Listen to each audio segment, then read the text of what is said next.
Have you ever wondered how much it costs to live a princess's life? And where does Kate Middleton actually get all the millions for her designer outfits and lavish trips? One of the main duties of the princess is to step up in full glam, but her fashion comes at a high price. Just take a glimpse at her recent appearance at the Jordan royal wedding. Kate's choice for the day was a blush pink Elie Saab gown.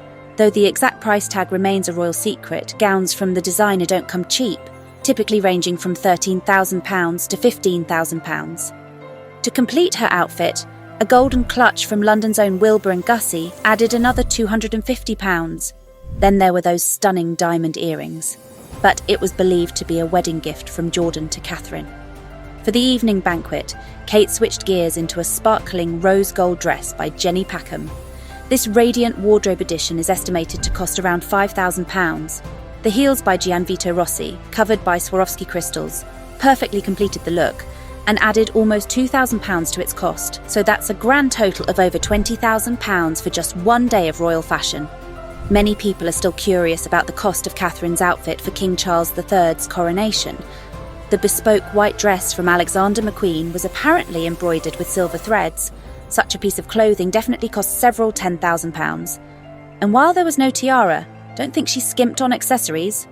Experts estimated her designer headpiece at least £32,000.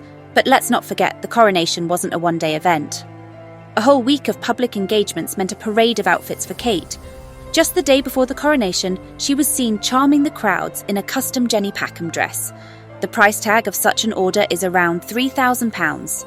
Catherine completed the look with Aquazzura pumps for £550. However, the princess does not always squander such crazy amounts of money.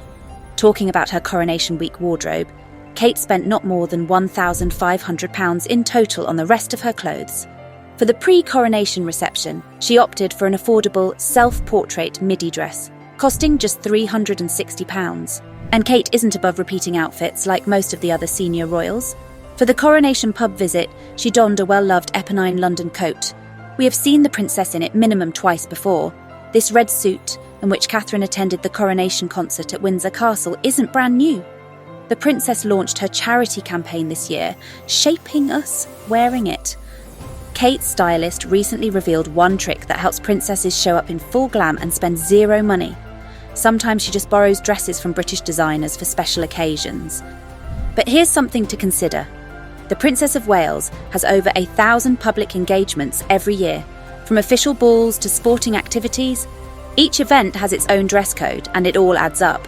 In fact, last year alone, Kate splashed out a whopping £176,000 on clothes and jewellery.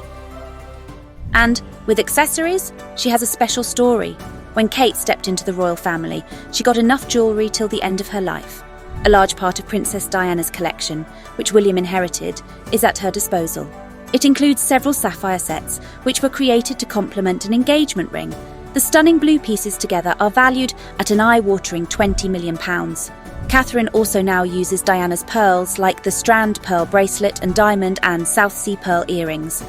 Each of the pieces cost around £30,000, and let's not forget the multi-million-pound worth diamond sets that the Wales family reportedly inherited. But Diana's collection isn't the end of the story. Kate was said to be one of Queen Elizabeth II's favourites in the family, so the late Queen let the princess use whatever jewellery she wanted from the royal collection. The Princess of Wales wore the priciest necklace among the queens. Nizam of Hyderabad is valued at £66 million. Some iconic emerald pieces are also at her fingertips, including this choker, valued at £20 million.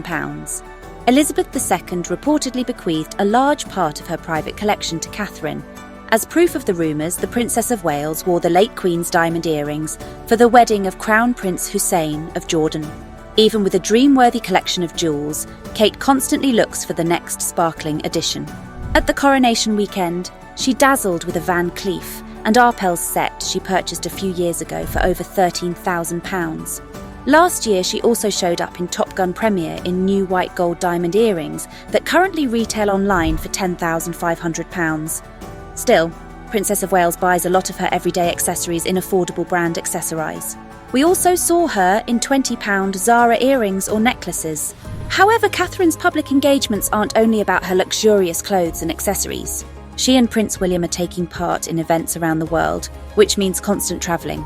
Yes, Kate and William do sometimes opt for budget commercial flights, but when it comes to official visits, a huge private jet is the order of the day. The Royal Aircraft, RAF Voyager, has extra-large seats with desks and even passenger cabins for royal comfort while flying. And the expenses for such travel are always sky-high. Take their Caribbean tour last year, for instance. The cost of just the air travel amounted to a hefty £226,000. And that's before we even start tallying the bills for hotels, dining, and all the other little extras. In the last year alone, the total travel bill for the royal family hit an astounding £4.5 million. Kate and William are among the most active members, so a significant part of this amount is attributed to them. And the internal travel for royals doesn't come cheap. Catherine owns several vehicles. Due to a 70-year-old royal tradition, she drives a Land Rover Range Rover. She regularly changes it as the princess has to always own the newest and best version of the car. Such a luxury costs around £100,000. Kate also has an all-electric Jaguar I-Pace, which comes with the same price tag. The princess has been a huge fan of Audi cars since her teenage years. Before she became a royal member, she drove an Audi A3, and now she also has a car from that brand, Audi R8 supercar, which cost £110,000. While Kate's public life is steeped in luxury, her private life at home is no different. The official residence of the Prince and Princess of Wales is an apartment in Kensington Palace. Yes, they own only a part of the palace. There are also the offices and residences of other royals, but don't think it's crowded there. Kate and William's royal abode spans 4 stories, featuring 20 rooms, multiple reception and drawing rooms, a bevy of staff bedrooms, their own private gym, and even a secluded garden. And when it comes to their living quarters, the couple never skimps on comfort. In 2014 alone, a whopping £3.4 million was spent just to elevate their rooms to their desired living standard. And that's only one of many multi-million-pound renovations they've embarked on since. Retail experts ensure that their luxurious apartment would cost £1.6 million a month if it were put on the rental market. But Kensington isn't the royals' only home. The Queen gifted them Anmer Hall on their wedding day. This 10-bedroom mansion serves as their weekend and summer retreat, offering ample space for their children to frolic in the expansive garden.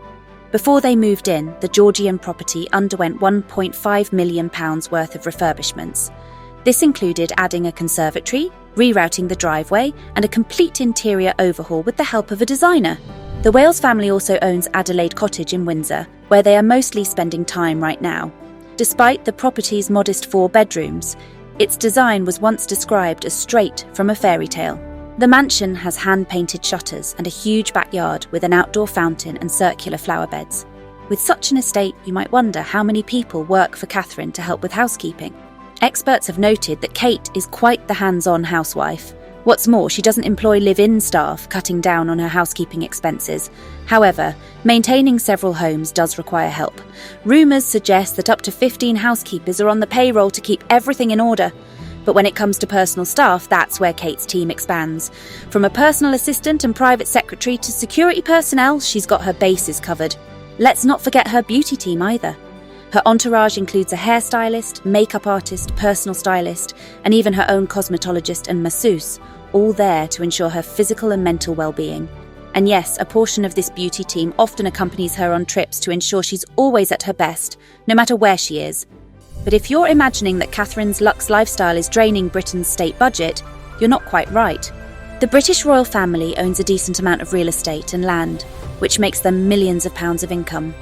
In particular, the Prince and Princess of Wales now run the Duchy of Cornwall Trust. It owns more than 52,000 hectares of land across 20 counties, including farms, residential and commercial properties. In 2022 alone, this trust generated a cool £23 million in income. This revenue covers a range of Catherine and William's needs: living expenses, staff salaries, travel, wardrobe and more. But it's not all for the couple. They also dedicate a significant portion of this income to charity. Lastly, it's important to remember that Kate herself comes from a wealthy background. Her parents owned a successful company of party supplies, with a net worth estimated to exceed £30 million. When Kate joined the royal family, she reportedly had at least £7 million in her bank accounts. Additionally, she and her sister previously owned an apartment in a prestigious London area, valued at nearly £2 million. Catherine could smartly invest her money to use the income for her own needs now. So despite her extravagant expenditures, Catherine ensures that it doesn't compromise the well-being of the people she serves. Plus, she's unafraid to modernise rules and traditions when it comes to preserving the budget. Still, here's so much more to know about the Princess of Wales. So, what other aspects of Catherine's life intrigue you? Let us know in the comments below.